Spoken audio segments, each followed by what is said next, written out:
பட்டியலின சமுதாயத்திற்கு 18 விழுக்காடு இடஒதுக்கீடு தமிழ்நாட்டில் கொடுக்கிறார்கள். இந்த 18 விழுக்காட்டில் பட்டியலின சமுதாயத்தில் 78 உட்பிரிவுகள் இருக்கிறது.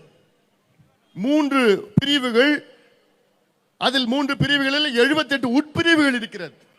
அந்த 78 உட்பிரிவுகளில் வெறும் 8 உட்பிரிவு தான் 18ல 15% அவங்க வேலை எடுத்துட்டு போறாங்க. மீதி இருக்கிற 70 உட்பிரிவுகளுக்கு தான் மீதி 3% வாங்குறாங்க. இதை எப்படி சரி செய்ய வேண்டும்? இதற்கு சாதிவாரி கணக்கெடுப்பு நடத்தணும். அதே போன்று பழங்குடி மக்கள் இருக்கின்றார்கள். பழங்குடி சமுதாயத்திற்கு 1 விழுக்காடு இடஒதுக்கீடு. ஆனால் அவர்கள் உட்பிரிவு கிட்டத்தட்ட 34 உட்பிரிவுகள் இருக்கிறது. அதுல வெறும் 4 உட்பிரிவுக்கு தான் எல்லா இடத்தையும் எடுத்துட்டு போறாங்க. எம்பிசி இருக்கிறது, அதில் 115 சமுதாயங்கள் இருக்கிறது. இந்த 115 சமுதாயத்தில் யாருக்கு கிடைக்குது, யாருக்கு கிடைக்கல? பிசி இருக்கிறது, அந்த பிசியில 30% பிசி, அதுல யாருக்கு கிடைக்குது, யாருக்கு கிடைக்கல? இது எப்படி தெரியும்? இது சாதிவாரி கணக்கெடுப்பு நடத்தினாதான் தெரியும். இது ஜாதி பிரச்சனை கிடையாது, இது வன்னியர் பிரச்சனையோ ஜாதி பிரச்சனை கிடையாது. இது எல்லா சமுதாயத்துக்கான பிரச்சனை.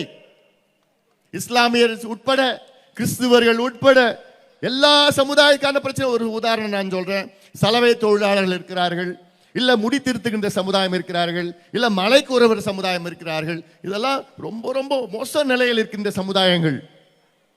இவர்கள் எத்தனை பேர் இருக்கிறாங்க, என்ன செய்யறாங்க, இவங்க வீடு இருக்குதா, குடிசையில வாழறாங்களா, வீட்டுல கரண்ட் இருக்குதா, வீட்டுல தண்ணி இருக்குதா, வீட்டுல கழிப்பறை இருக்கிறதா, அந்த வீட்டுல இருக்கிறவங்களுக்கு அரசு வேலை இருக்கிறாங்களா, தனியார் வேலை இல்லையா, பட்டதாரிகளா, எத்தனை பேர் படிச்சிருக்கிறாங்க, பைக் வச்சிருக்காங்களா, சைக்கிள் இருக்குதா, எத்தனை நிலம் இருக்குது, இதெல்லாம் கணக்கெடுப்பு நடத்தினாதாயா நீங்க அந்த மக்களுக்கு நீங்க செய்ய முடியும். இடஒதுக்கீடு கொடுக்கலாம், கடனை கொடுக்கலாம், படிக்க வைக்கலாம், வேலையை கொடுக்கலாம்.